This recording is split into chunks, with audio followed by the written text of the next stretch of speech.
11 seasons gone by pretty quick, but appreciate having a little bit of time to talk about the kicking game. You know, the guys that are sitting right in front, they're probably sick of hearing from me because we spend about an hour on special teams every day. So with it being our 19th practice, 1 hour every day is what we allocate to try to make us a really strong unit and do everything we can, to really perform good on game day. A lot's been said about our team.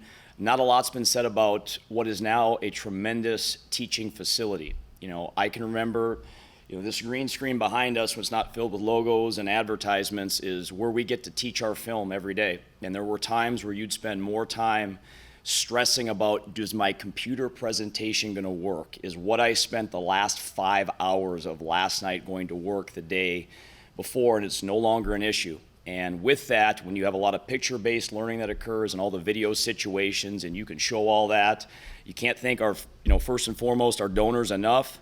And then after that, the IT people, who I'm probably public enemy number one right now because I need so many different things computer-wise, but in administration, it's been a huge help to be able to be in a facility like this where our guys can really learn and get a lot of situations out of it. So with that being said, from a specialist standpoint, we'll start with the guys kicking and punting.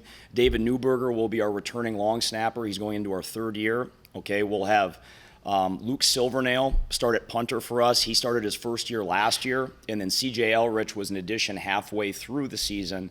He will be our starting kicker. It's funny, I put all three of them in a group chat the other day. Yes, I hadn't texted them, but your iPhone kind of reminds you, of certain conversations, and the group chat was named 2022 Specialist Incoming Class. And if you think about that, every single guy was taken in that second signing day. What is now kind of an afterthought in terms of recruiting, but it was really important, at least for our program, for the future. So that was kind of a neat deal. In addition, we have added, Sam Klistinsky is going into his second year. He's working and really competing to carve out a role. And then our newest specialist is Kenton Loffman, Kansas City guy that's doing a good job with kickoff, punt, and field goal. So there's a lot of stuff from that standpoint.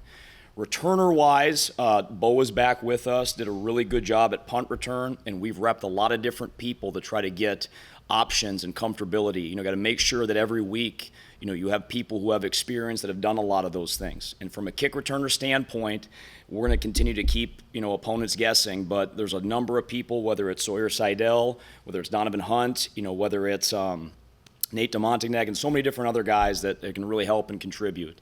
So, with that being said, goals of special teams will always remain to be the same. We're going to make a really big deal to the things that may not seem like a big deal to other people. In our meeting rooms, we celebrate things at 5 o'clock. We put the top 5 at 5 on this screen of the best plays that we saw. And for everybody that is in our program, you are getting coached, you're getting developed, and you're getting better. And I can remember Bo Belquist said something very significant to our head coach, is he said, remind our team of how important depth is. Those 2 deep days, sometimes are not really fun when that thing comes out, because for many people, that's a really big celebration day. There may be some people feeling kind of down, but the reality is it's a long season. You really have to build an entire roster, and a lot of those guys are going to help you on the special teams. So with that being said, we're looking forward to the season, week away, and what a fun opportunity it's going to be in Ames, Iowa. So if you guys need anything, please let me know. Appreciate your time today.